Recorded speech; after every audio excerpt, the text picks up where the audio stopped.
નમસ્કાર મિત્રો, દેશ અને દુનિયાના તાજા સમાચારો વિસ્તારથી જાણીએ એ પહેલા એક નજર આજની હેડલાઇન્સ ઉપર।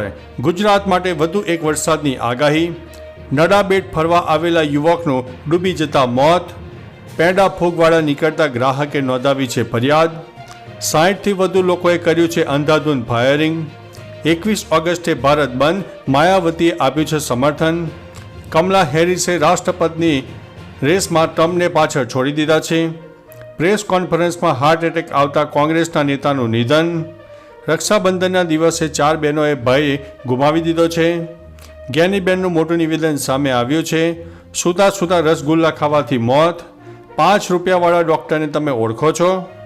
સાવધાન થઈ જાઓ, બજારમાં વેચાઈ રહ્યું છે સિમેન્ટનું લસણ।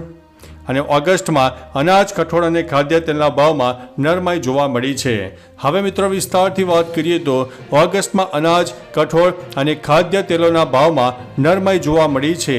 શાકભાજીમાં બટાટાના ભાવ ઊંચા રહ્યા છે, જ્યારે ડુંગળી અને ટામેટાના ભાવમાં ઘટાડો થયો છે। સોમવારે જાહેર કરાયેલા આરબીઆઈના બુલેટિનમાં આ માહિતી આપવામાં આવી છે। ઓલ ઇન્ડિયા કન્ઝ્યુમર પ્રાઇસ ઇન્ડેક્સમાં વાર્ષિક ફેરફાર દ્વારા માપવામાં આવેલ હેડલાઇન ફુગાવો જૂન 5.1%થી ગયા મહિને જુલાઈમાં ઘટીને 3.5% થઈ ગયો હતો। મિત્રો, અન્ય મહત્વના સમાચારની વાત કરીએ તો સાવધાન થઈ જાઓ, બજારમાં વેચાઈ રહ્યું છે સિમેન્ટનું લસણ। લસણમાં ભેળસેળના સમાચાર સોશિયલ મીડિયામાં વાયરલ થઈ રહ્યા છે। દાવો કરવામાં આવી રહ્યો છે કે બજારમાં એક મહિલાને સિમેન્ટથી ભરેલું લસણ મળ્યું છે। મહારાષ્ટ્રના અકોલા શહેરની મહિલાએ શાકભાજી વિક્રેતા પાસેથી લસણ ખરીદ્યું હતું। રસોઈ બનાવતી વખતે લસણ તોડવાનો પ્રયાસ કર્યો ત્યારે તૂટ્યું નહોતું। જ્યારે છરી વડે ઉપરના ફોતરા કાઢ્યા તો જે નીકળ્યું તે જોઈને હેરાન થઈ જવાયું હતું અને આ ફોટો અત્યારે વાયરલ થઈ રહ્યો છે। મિત્રો, અન્ય મહત્વના સમાચારની વાત કરીએ તો 5 રૂપિયાવાળા ડૉક્ટરને ઓળખો છો? આજે એવા ડૉક્ટર વિશે વાત કરવી છે કે જે માત્ર 5 રૂપિયામાં દર્દીઓની સારવાર કરે છે। 1, 2 નહીં પરંતુ લગભગ 42 વર્ષથી આવું કરે છે। ડૉક્ટરનું નામ છે ડૉક્ટર શંકરે ગૌડા। જો કે આ નામથી તેમને બહુ ઓછા લોકો ઓળખે છે। તેમની ઓળખ તો 5 રૂપિયાવાળા ડૉક્ટર તરીકે છે। તેઓ કર્ણાટકના માંડ્યામાં રહે છે। દેશભરમાં તેઓ 5 રૂપિયાવાળા ડૉક્ટરના નામથી પ્રસિદ્ધ છે। દૂર દૂરથી લોકો તેમની પાસે સારવાર માટે આવે છે। મિત્રો, અન્ય મહત્વના સમાચારની વાત કરીએ તો સૂતા સૂતા રસગુલ્લા ખાવાથી મોત। રક્ષાબંધનના દિવસે એક દિવસ પહેલા ઝારખંડના એક પરિવાર ઉપર આભ ફાટ્યું હતું। ઘરનો એકમાત્ર પુત્ર પરિવારની નજર સામે મૃત્યુ પામ્યો છે। સગીર વયનો છોકરો પલંગ પર સૂતા સૂતા જ રસગુલ્લા ખાતો હતો, સાથે તે મોબાઈલ ગેમ પણ રમી રહ્યો હતો। તેવામાં અચાનક રસગુલ્લા ગળામાં ફસાઈ ગયું હતું અને છોકરો તડપવા લાગ્યો અને પરિવારના લોકો કંઈ કરે તે પહેલાં જ તેનું મોત થયું હતું। આ ઘટના પૂર્વ સિંહભૂમના ગાલુડીના પતમહુલિયા ગામમાં બની હતી। મિત્રો, અન્ય મહત્વના સમાચારની વાત કરીએ તો જ્ઞાનીબેનનું મોટું નિવેદન સામે આવ્યું છે। કોંગ્રેસના સાંસદ જ્ઞાનીબેન ઠાકોરે આજકાલ ચર્ચામાં રહેતા હોય છે, ત્યારે બનાસકાંઠાના લાખણીમાં લાલપુરમાં તેમણે મોટું નિવેદન આપ્યું છે। તેમણે ભાજપના લાખાણીના તાલુકાના પંચાયતના પૂર્વ પ્રમુખ મહેશ દવે માટે કહ્યું છે કે મહેશભાઈને ઘર વાપસી કરવી હોય તો આમંત્રણ આપીએ છીએ। હું મહેશભાઈને ફરીથી આવકારું છું। જો એમની લાગણી હોય તો દિવસનો ભૂલેલો હોય તો રાતે ઘરે પાછો આવે। મહેશભાઈ દૂધમાં સાકરની જેમ ભળી જજો। મિત્રો, અન્ય મહત્વના સમાચારની વાત કરીએ તો રક્ષાબંધનના દિવસે 4 બહેનોએ પોતાનો ભાઈ ગુમાવ્યો છે। સુરતમાં ચોથા માળેથી નીચે પટકાતા યુવકનું કરુણ મોત થયું છે। રક્ષાબંધનના પર્વ પહેલા મોત નિપજતા પરિવારમાં શોકનો માહોલ છવાયો છે।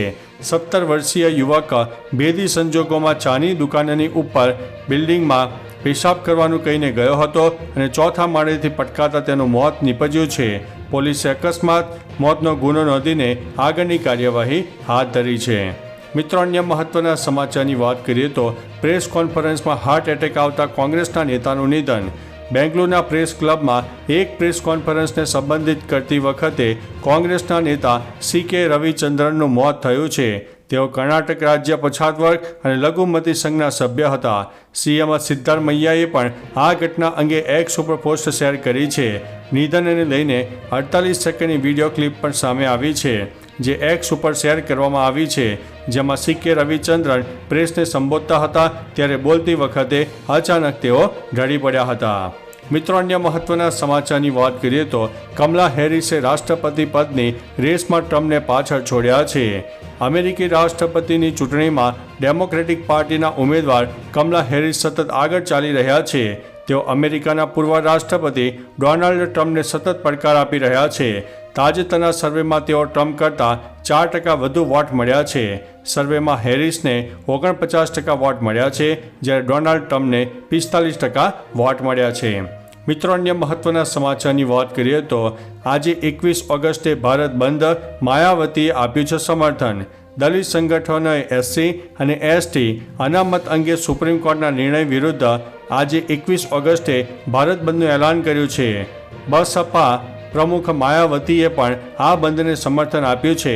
બસપાના મહાસચિવ સતીશ ચંદ્ર મિશ્રાએ એક્સ દ્વારા કાર્યકર્તાઓને આ નિર્ણયનો સખત વિરોધ કરવા અને શાંતિ જાળવવાની અપીલ કરી છે.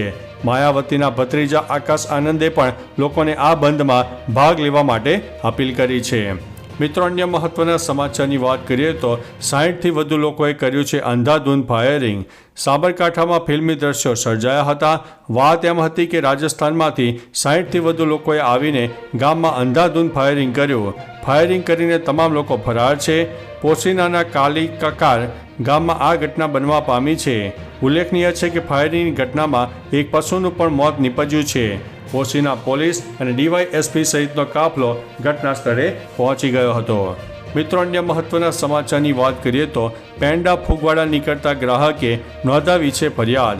રક્ષાબંધનના તહેવાર વચ્ચે અમદાવાદમાં પાલડીમાં આવેલ જય સિયારામ પેંડામાંથી ફૂગ નીકળી હતી. શનિવારે ખરીદેલા 3 કિલો પેંડા ખોલતા જ તમામ પેંડા ફૂગવાળા નીકળ્યા હતા.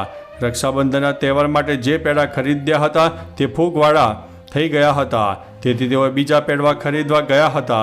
મહિલાએ અમદાવાદ મ્યુનિસિપલ કોર્પોરેશનમાં ઓનલાઈન ફરિયાદ નોંધવામાં આવી હતી અને અમદાવાદ મ્યુનિસિપલ કોર્પોરેશને સેમ્પલ મેળવીને આગળની કાર્યવાહી હાથ ધરી છે. મિત્રો, અન્ય મહત્વના સમાચારની વાત કરીએ તો નડાબેટ ફરવા આવેલા યુવકનું ડૂબી જવાથી મોત થયું છે. નડાબેટ ફરવા આવેલા યુવકનું મોત થયું છે. બનાવના પગલે સ્થાનિક પોલીસ SDRFની ટીમ તાત્કાલિક ઘટના સ્થળે પહોંચીને યુવકના મૃતદેહને બહાર કાઢવામાં આવ્યો હતો.